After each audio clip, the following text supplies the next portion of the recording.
I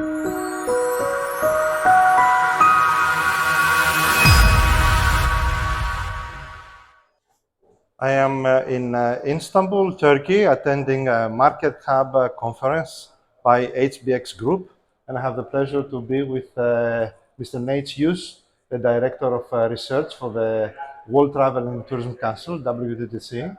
Thank you for being with me. Thank you for having me here with you. I'm glad to be here.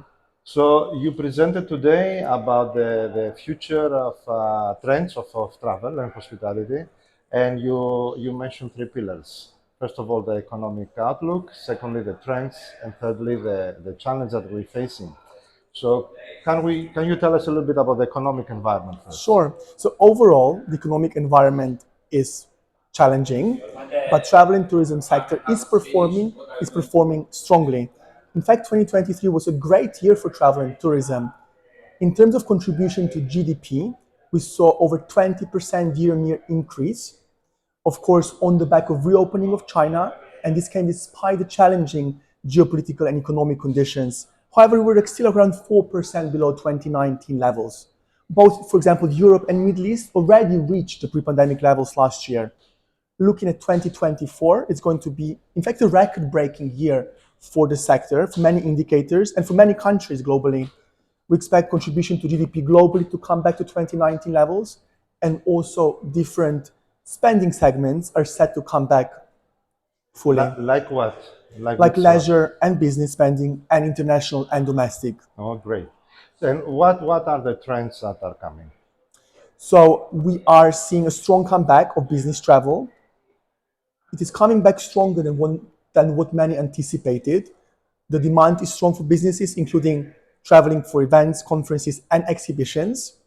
So another interesting trend also is there are like some large events happening this year, and events are a big driver of the demand and for the travel and tourism sector as a whole, including the Paris Olympics and European football championships, for instance. Yeah, of course. And then sustainability is on top of the mind.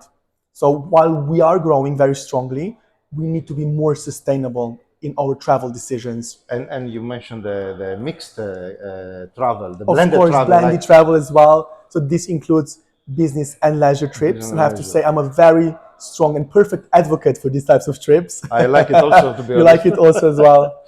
How about technology? Technology, so of course, like everyone is talking about generative AI at the moment. It is helping with consumer experiences. It is transforming the sector, and I believe it can help us. It cannot fully replace human interactions, but it can, support the sector in a positive way. This is very positive news that you are saying to us, because there are a lot of people worrying if the artificial intelligence is going to replace that business. I don't think that's the case. I think skills will evolve. Exactly. Skills will evolve, exactly. Yeah, I believe so also. Yeah. So, and what about the challenges that we are facing now? So there are, of course, challenges when it comes to sustainability. We are not there yet in terms of reducing absolute emissions. We have to start doing this. There are a number of countries globally which have done this, but more need to follow so that we can reach net zero, of course. Another challenge is capacity constraints in terms of physical and digital infrastructure challenges, and also staff shortages are continuing to have an impact. And we have to overcome this issue in order to fully thrive. How are we going to solve the issue with the shortage of staff? So at WTTC, we are putting forward recommendations to governments and businesses. This includes collaboration at all levels, including multinational, national. We are facilitating labor mobility within borders and also across international borders. Great. We're also encouraging upskilling and reskilling workforce, and we're calling for the adoption of technological solutions. Excellent. And coming back to the trends, because you research also about the next 10 years, what changes you see for the next decade? Sure. So let me just start first by giving you some figures here. So contribution to GDP globally is set to rise at a faster rate than the overall economy. So travel is set to rise faster than the overall economy. Great. To reach nearly 15 trillion euros by 2034. So a very significant amount. Okay. We are seeing some interest, some new countries entering the top 15 largest economies globally, including the Kingdom of Saudi Arabia. We also see China overtaking the US as the world's largest travel and tourism economy.